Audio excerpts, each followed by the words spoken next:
Я расскажу о городских нелегальных исследованиях и немного о своем экстремальном увлечении. А, Исследователей я поделю на две категории: диггеры, те, кто интересуется подземельем, все, что находится под нами, дренажные системы, метрополитен, пещеры, шахты, все, куда можно спуститься, но это не совсем законно. А руферы — это люди, которые стараются подняться как можно выше, но о них я расскажу позже. Итак, пример диггера — это киевский метрополитен. Люди спускаются под землю с разными целями. Основная причина — это действительно исследование того, что происходит под нами. Диггеры изучают историю, изучают расположение разнообразных объектов, таких как бункеры. Но я буду рассказывать про метро, так как там побывал 2 дня назад. Метро строилось изначально как бомбоубежище, и уже после, со временем, она стала общественным транспортом. Диггеры начали туда проникать достаточно давно. Со временем появились фотоаппараты, видеокамеры, это стало общедоступной информацией, стали выкладывать фотографии, видеоотчеты. Это же является основной причиной некоторых диггеров, это, то есть, несомненно, фотографии. То есть они снимают это для кого-то, в основном это увлечение. Самые опытные диггеры, они занимаются исследовательской деятельностью, они, можно сказать, даже путешествуют по нашему метрополитену, ездят в разные города, в другие страны. Это мой друг, находится тоже в киевском метро. Он там был десятки, сотни раз и знает про него больше, чем любой сотрудник, наверное, метрополитена. Еще покажу несколько фотографий. То, что вы видите на фотографиях, в принципе, это безопасно, так как люди знают, что они делают, где находится ток, какие рельсы обесточены, где можно находиться свободно, скажем так. Главный враг диггера — это монтеры, сотрудники метрополитена. Их можно иногда встретить в шахтах. Если знать, как с ними обращаться, можно от них уйти. Вот, например, Дима, он встречал их многократно, ни разу не был пойман, он неуловим, скажем так, так как спустившись, например, в консерву, консерва — это он уже не в Киеве, консерва — законсервированная шахта. Не шахта, а точнее отрезок метро. Когда-то там ездили поезда, сейчас сделали, например, другую линию, и он просто стоит 1,5 километра. Это не жгут фаера, так делать не нужно. 1,5 километра, они, просто рельсы, как бы, и там уже никого нету. И вот монтер, у него есть одна только дверь, он может туда зайти, если он увидит диггера. У диггера есть минимум 4 выхода оттуда, так что поймать его достаточно сложно. Диггеры не занимаются вандализмом, мародерством, ничего такого этого не делают. Они не рисуют граффити на поездах, это совсем другие люди. Они, как правило, менее опытные и меньше знают. Вот это диггер-фотограф, он иногда спускается для того, чтобы сделать снимки. Большинство диггеров, их не так уж и много, они это делают исключительно для себя. Для них это как бы жизнь, они просто там находятся. Чаще всего это не снимается. Я больше занимался, скажем так, исследованиями на высоте, больше были крыши, и вот недавно, я не понимал, как бы, какая романтика находиться под землей, как бы там грязно, как-то непонятно. Но вот когда я там побывал, я понял, почему люди это делают. В метро есть специфический запах и непередаваемый звук. Оно как будто живое, то есть, для этого нужно там побывать. Мы можем наслаждаться фотографиями. Эта штука работает. Еще несколько покажу вам фотографий метро.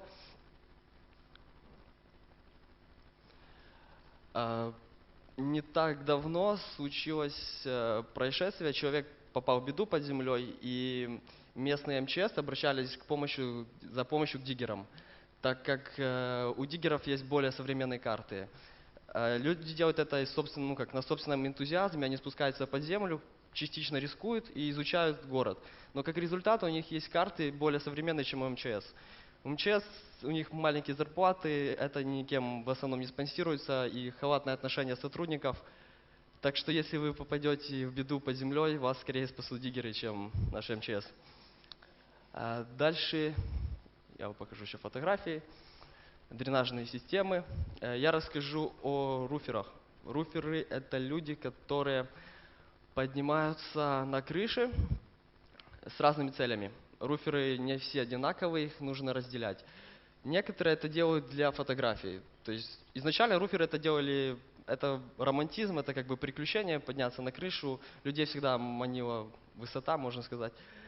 А уже позже появились фотографии, и это приобрело некий коммерческий вид. Для кого-то это заработок, для кого-то это способ стать популярным, известным. Но также существует множество руферов, которые поднимаются просто для удовольствия. В принципе, это я считаю правильным. Объектами руферов становятся в первую очередь жилые дома, уже после всякие государственные учреждения, или вышки, башни, ну все, что находится над землей, как можно выше. Преследуются разные цели. Начинают фотографии, существует как спортивный интерес между руферами. Допустим, есть какое-то здание, которое находится в центре города, на которое попасть очень сложно, так как оно охраняется. Там существует много способов, как и спуститься в метро, так и подняться на крышу. Подняться на крышу самым первым, это считается престижно. И, в общем, ты залез, запостил и всем сказал, вот я здесь первый. А кто туда залез, его можно назвать баянистом, там, еще каким-то словом. Это тоже мои друзья, они залезли в Киеве вот на эту высокую башню, но она не очень высокая. Проблемы с законом. На самом деле во всем мире, в большинстве странах крыши общедоступны. Они открыты, любой человек может подняться на крышу. На некоторых существуют замки, на каких-то частных объектах действительно есть охрана, но там считается, что нравственность человека немного выглядит по-другому, и он не будет там творить какой-то хаос, он просто поднимется, там проведет какое-то время и уйдет. У нас большинство крыш закрытые, но существует множество способов их обойти. Например, вот стройка, ну туда может попасть в принципе любой желающий. Также существует главный враг руфера – это ЧОПы. ЧОПы – это частное охранное предприятие. Это люди, которые, в принципе, их работа отлавливать руферов и не пускать их туда. Другое у них, я не знаю, зачем их еще делали, ставили точнее. Так, в общем, существует достаточно множество преград, чтобы попасть на какой-то серьезный, интересный объект. Изначально, например, это может быть дежурная, о которой можно рассказать космическую сказку, что у меня там жена рожает, ключей нету, я забыл в какой на квартире день рождения, предложение там, еще что-нибудь. Вы обходите дежурную, дальше у вас, в принципе, два варианта. А открытая крыша, вы просто поднимаетесь наверх и делаете, что хотите. Надеюсь, вы просто смотрите или фотографируете. А многие крыши, когда вы уже обошли ЧОПов, обошли злую дежурную, всех обошли, вы сталкиваетесь с таким препятствием, как замки. И тут уже руферы делятся, можно опять сказать, на две категории. Одни предпочитают покинуть это место злачное, просто пойти искать другое место, а других это не останавливает. Используются различные подручные средства, там вообще есть специальные инструменты, но используя смекалку, можно чем-нибудь открыть почти все, что угодно. Если, например, дом, я вот встречал такое, почти неохраняемый, там это Москва. У него добрая дежурная или ее вообще нету, люди поднимаются на крышу, и если они ведут себя мирно, крыша остается довольно долго доступной. Если они устраивают там какой-то дебош, со временем появляется дежурная, которую нужно в свое время обходить. Дежурный начинает обходить, это происходит, например, через раз, и дебош продолжается. Тогда ставят ЧОПов, ну и начинают обходить ЧОПов. Тогда ставят замки на крышу. Я встречал такие места, которые излюбленные места руферов. Ты приходишь, там висит 4 замка. На следующий день ты приходишь, их уже нету, полдвери какой-то монтировкой отковыряли. И через день там уже будет новая дверь и больше замков. Но через неделю их опять отковыряют, и это такая война идет все время. Вот, это Киев. Фотографии. Это тот же Диггер, он иногда поднимается со своим другом, иногда со мной на крыше.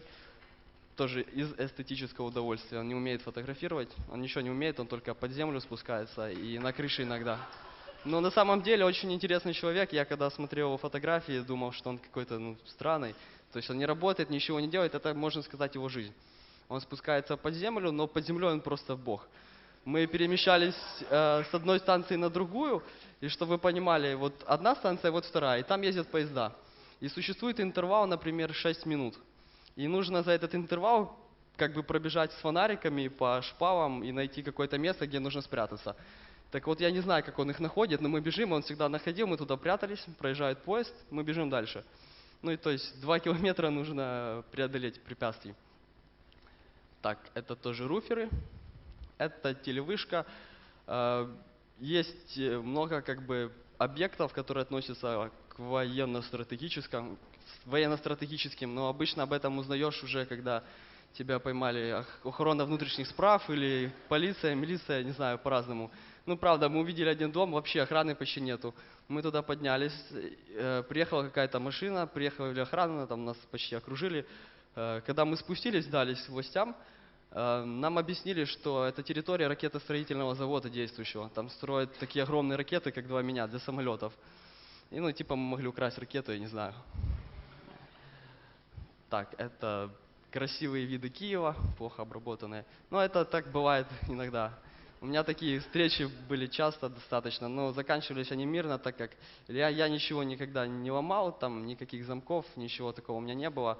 И отделывались всякими предупреждениями, административными всякими штуками. Это в Москве. Это тоже Москва. Что бы вам еще рассказать? Ну, так делают немногие, но на самом деле все так делают почти. Руферы не являются алкоголиками, как некоторые думают. Я сам так долго думал, потому что многие руферы очень много пили как бы при моем присутствии наверху. А сейчас многие из них, они уже как-то... Кто-то работает, многие сделали из этого какую-то прибыль для себя. Кто-то продает фотографии, ребята путешествуют, начинали там по России, например, в Украине, потом они ездят за границу. У многих есть свои сайты, блоги, и они уже такие... Не такие они, в общем, бухари. Некоторые даже спортом занимаются. Ну, достаточно специфический и интересный народ. Сейчас я буду рассказывать то, чем занимаюсь именно я. Это не относится, в принципе, ни к руферам, ни к диггерам. Мне все интересно, мне интересен, как устроен город, в котором я живу, поэтому я спускался под землю, поднимался на крыши. Но помимо этого я занимаюсь, не знаю, название как бы экстремальным спортом. Это является спортом для меня, но вообще это спортом называть нельзя, так как существует повышенный риск. Это фотографии в Москве, это зимой. В основном то, что есть на фотографиях и видео в интернете, это балансировка, как здесь. Ну и такое, не знаю, как это назвать. Это мы залазили на Московский мост, так многие руферы делают, потому что внизу запилены двери. Я даже не знал, в принципе, что там вот здесь вот внутри есть лестница. Когда приехали МЧС на 8-й раз, это было зимой, кажется, я узнал, что есть лестница, первый раз спускался по лестнице. Очень странное впечатление. Еще было такое один раз, когда я залез на 17-этажный дом по внешней стороне, по балконам, и на 15-м или 14-м мне открыли окно, когда уже спускался, и сказали: залазь, типа, иди. И как бы я не заходил в квартиру, но я вышел через нее, вот так. Это в Киеве, это фотографии из видеороликов, которые можно посмотреть в интернете. Некоторые я вам продемонстрирую. Это все тоже Киев. Это Москва. Вот туда я поднимался с местными руферами, они фотографировали. Ну и параллельно я делал там то, что интересно мне. Это гостиница Братислава. Когда я на нее поднялся по газовой трубе, там уже были ЧОПы. Причем сначала был один, потом их приумножилось просто в 15 раз. Меня спустили на 4-й этаж, кажется, начали говорить, что там угрожать. Вызвали милицию, но так как по факту я ничего не разрушал, можно сказать, я проверил прочность газовой трубы. И там велись ремонтные работы, в доме никого в здании не было. Можно сказать, может, я пользу даже какую-то обществу принес. Это Москва, это тоже Москва-Сити, называется здание Евразия.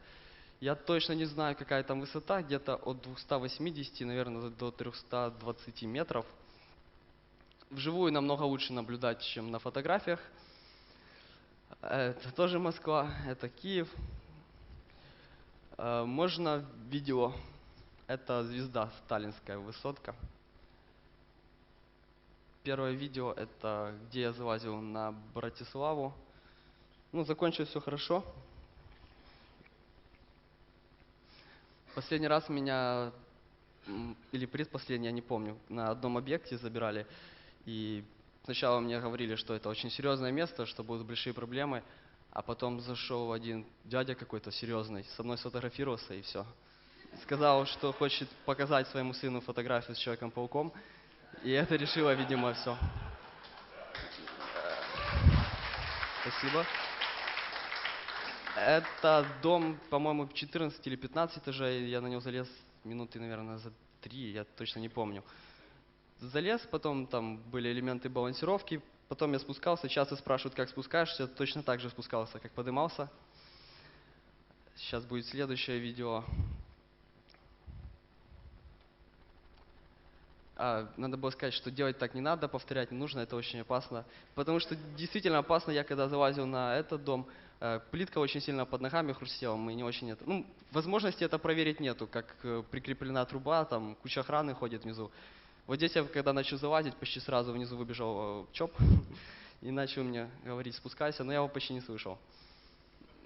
Ну, я в наушниках был, я как бы его видел, но я его не слышу, что он мне говорил. Это вот Братислава гостиница. Тут тоже все было хорошо, это почти год назад было. В общем, скучно. Давайте следующее видео. Это как бы элементы клайбинга. Называют еще сити-клайбинг, потому что городские как бы скалолазы, можно так сказать, правда, без страховок. А это элементы балансировки. Тоже мы с руферами поднялись на эту крышу, тут 106 метров. И не знаю, как это называть, эквилибристика или там сложные слова разные. Ну, я ходил по этой трубе. Тоже не очень это было правильно, потому что она покрыта по белой какой-то, в общем, очень скользкая. И ветер был. Ну, в общем, мы там походили минут 40 и все, спустились. Здесь ЧОПы спящие, они вон там обычно, их просто почти нет. Можно зайти там делать что угодно.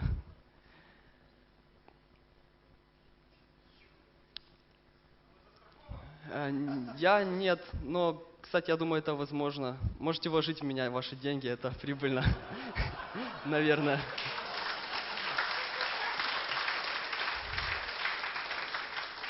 Ну, еще раз скажу, что не стоит повторять, так как... Почему я это делаю? Во-первых, я этим очень давно занимаюсь, и у меня есть определенный опыт. Опасность, она часто не там, где кажется, что опасно вот это, а на самом деле она часто прячется. И сколько бы человек ни занимался, тут мой нос видно, это ошибка, это неправильно, так не должно было быть. И лучше этого не делать, как бы, то есть у меня это выходит, я не говорю, не считаю как бы себя там талантливым сверх-супер человеком или еще чего-то, но действительно риск большой присутствует. Я многих людей стараюсь от этого отговаривать. Ко мне добавляются там в интернете периодически школьники и говорят, научи меня. Как можно научить человека рисковать, я не знаю. Можно научиться, наверное, не бояться, хотя я тоже не знаю, как это сделать. Мне просто не страшно это делать, я достаточно расслаблен, когда это все происходит. Может, поэтому все хорошо. Ну и все. Время. Спасибо.